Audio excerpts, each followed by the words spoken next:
Morning. It is still early. It is 4:34, and I know if I don't do my yoga, my back stretches, my body stretches, and lay back down and stay in my routine, um, I'm gonna be rough tomorrow or today. I'm gonna be slow. I'm gonna be sluggish. So, and I can't afford that right now. I gotta be in tip-top shape, um, which I never did before in my 20s. I never took the time for myself to work out, the time to do anything like that, ever. All I did was hustle and make money.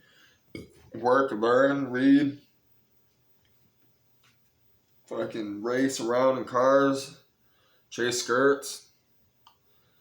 That's about it. Make a lot of money. Spend a lot of it.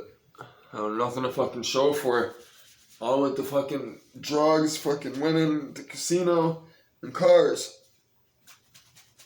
And electronics and weapons and just dumb shit, man. Fucking nothing that made me happy. I was searching, thought having all those things would bring happiness, and it didn't. It didn't do nothing but actually cause more problems. That's why every time I fucking hear that song, I smile, I laugh. It says, the more money, make money. More money, more problems. That song. I can't think of it right now. The more money I make. I can't think right now, dude. I'm slow. Bad. But it's also why I know I need to do the yoga. My mind, my head, my brain, it's running really slow, and I just got some coupons from Kohl's, which I'm thinking about charging my card. I got a Kohl's charge card. I see about getting some more clothes. But that's stupid because I just paid it off and I don't want to owe any money, you know what I'm saying? And I'm not working a 9 to 5 or anything like that. I'm living off of grace and I'm hustling building this company. So, I'm starting from the bottom of the barrel, which is very, very, very hard to do when you don't have contacts.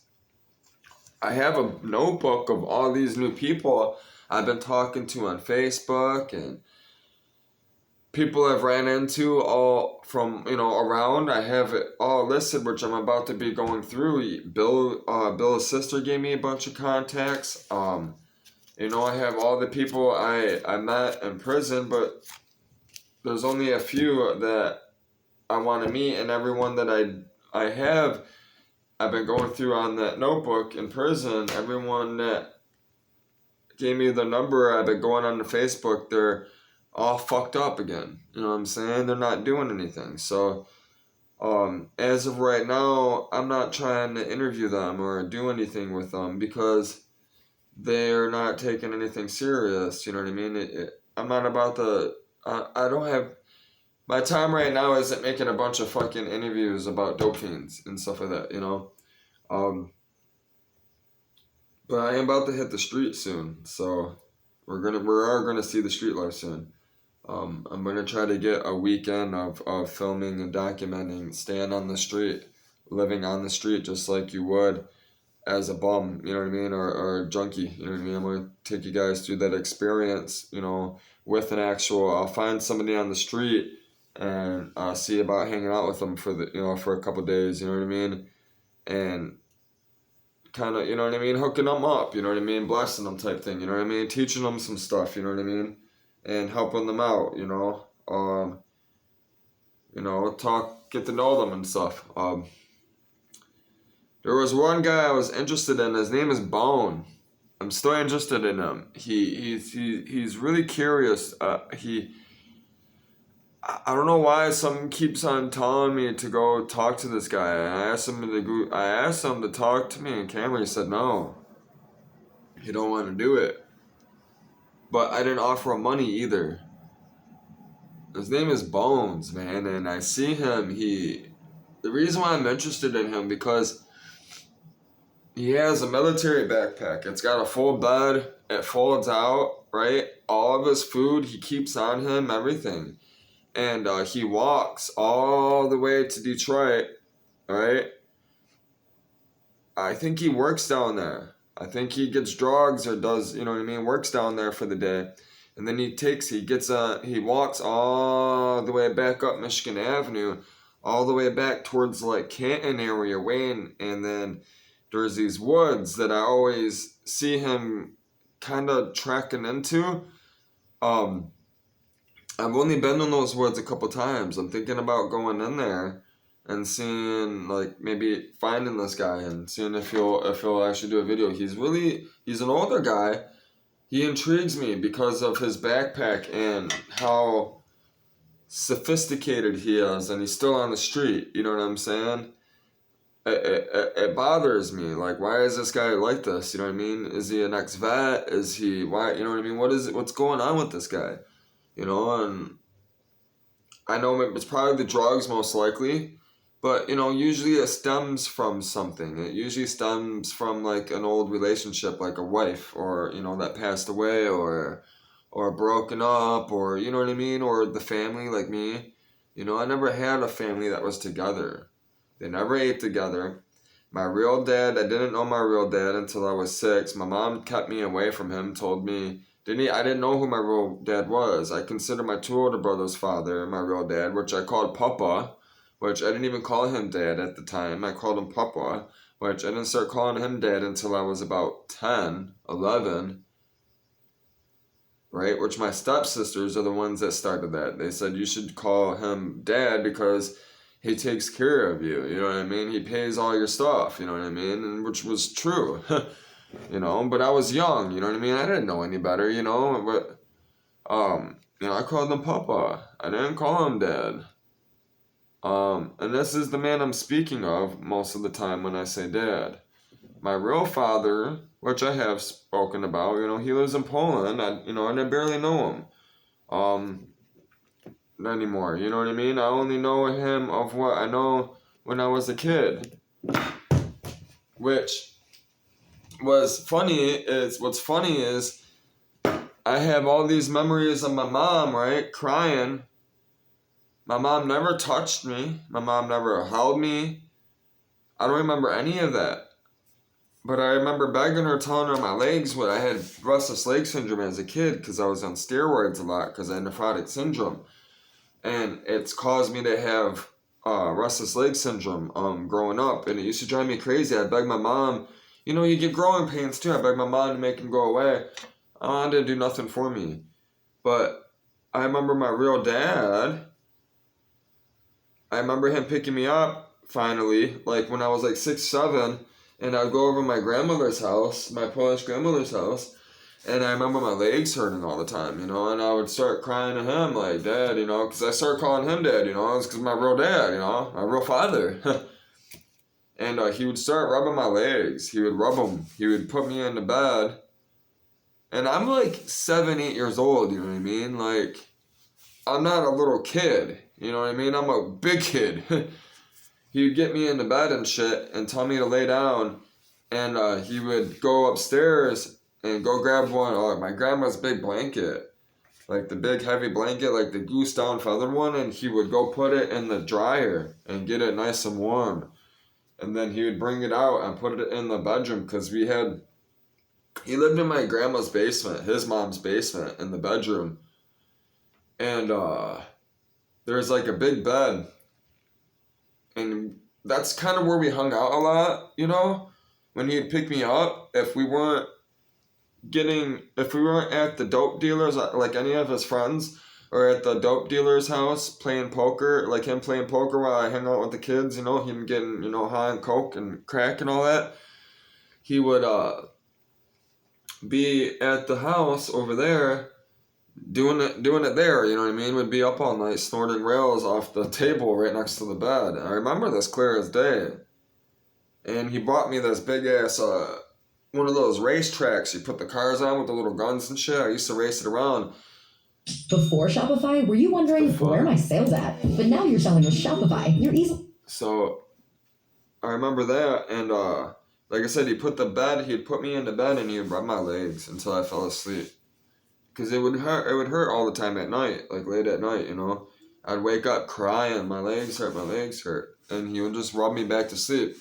He's the only person that did that. My whole life. He's the only person out of my whole family that actually gave me affection and touched me.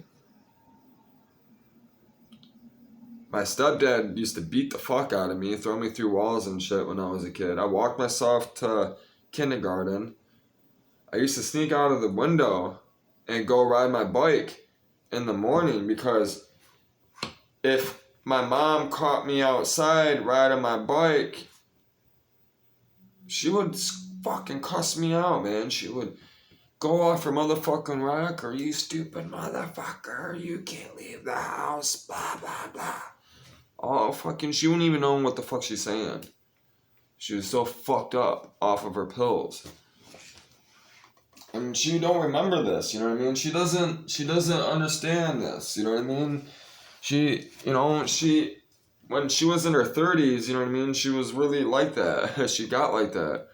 She was raw. She got rough for a minute, and she doesn't remember it. Because the kids, my two little brothers were too young for them to know. My two older little brothers weren't around. They were gone. They were gone out the house already, like I was about to be. So they never seen my mom through the stage that I seen my mom go through. They never experienced it. I watched my mom go through this stage. I watched my stepdad completely break my mom down, right? And then mold her into the woman she is now, which is complete fucked up. And, he did it knowing what he was doing because he was selfish and wanted to get high and be controlling and live his lifestyle. And she enabled him to do it. So he took advantage of it, and when when he realized, you know what I mean, like, wow, this is, not only am I taking advantage of this, I have kids with this woman. He really went full throttle. So, when she's mentally fucked up, you know what I mean? There's evil, he gets possessed by evil all the time, you know what I mean? He starts getting fucking in his ways, he falls into that temptation of the evil one is in control of him, he starts, lying and starts telling stories, and listen, man, this guy's, you can't even, half the time he can't even string sentences together and understand anything that he's saying. He's just complete off the wall crazy. And I feel bad because my little brothers he broke down my mom, so my brothers never even, by the time they were old enough to even realize what was going on, my mom was already completely shot. So they have some type of grudge against my mother, right? From their own father, yet they live with my father, their own father, I mean, and get high with him and doing exactly, what do you think what he's doing to them? He's doing the same thing to them. They're becoming just like him. It's sad.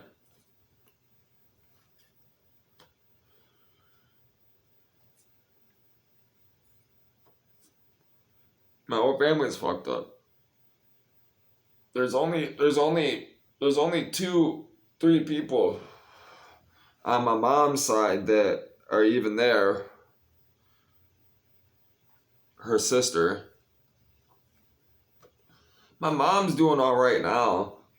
She isn't all fucked up. My older brother allows her to stay in a home that she had, that he owns 2 homes, which he's not even making it no more because he wanted to grow pot and not do it legally, You know what I'm saying? He's not doing it in a big enough scale. He doesn't want to sell to dispensaries and stuff.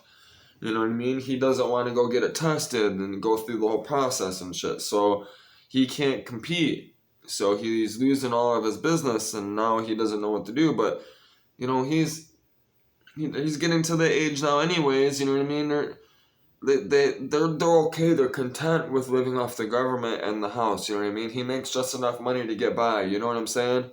Because he's intelligent. You know. My brother's intelligent. He's just lazy. That's my oldest brother. The second oldest one, dumb as a box of rocks. Stupid as a motherfucker. Ain't never worked in a day of his life. He's worked, obviously, but he doesn't understand anything.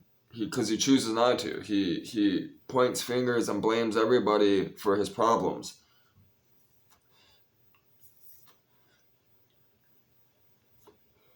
Yet he's an alcoholic and his brain's shot from it. It's starting to become mush. We call it wet brain. He's becoming wet. The alcohol has done fucked up his mind. It's almost become to the point where it can't be reversed. Like God, even if God can do anything, but if he doesn't give in to Jesus and allow Jesus to heal him, which Jesus heals you from the inside out. He heals your heart first before he can heal you physically. He can't heal you physically if he can't come into your heart.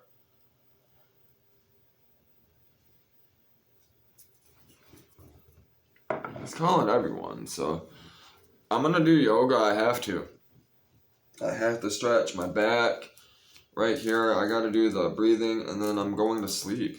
We'll read when we get up. So, and I'm kind of cold. I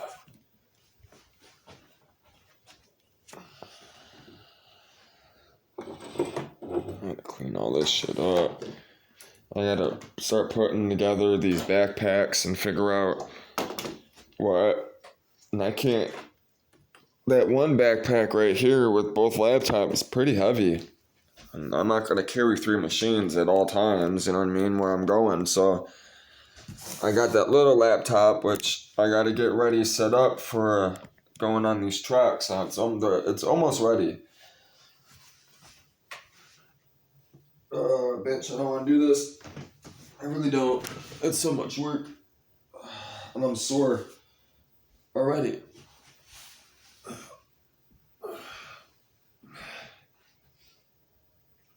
Oh my God, yes.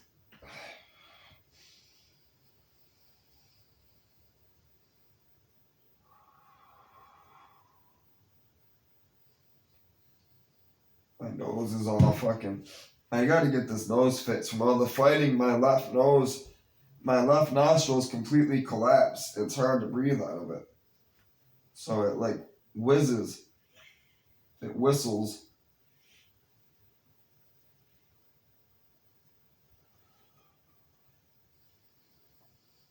The whole point of this is just to stretch your legs, your back. You really want your knees to touch your forehead. If you're good enough, if you stretch enough and you start doing this, you want to put your arms out like this on the floor. You can do it any way. You put your arms this way on the ground. You want to do these.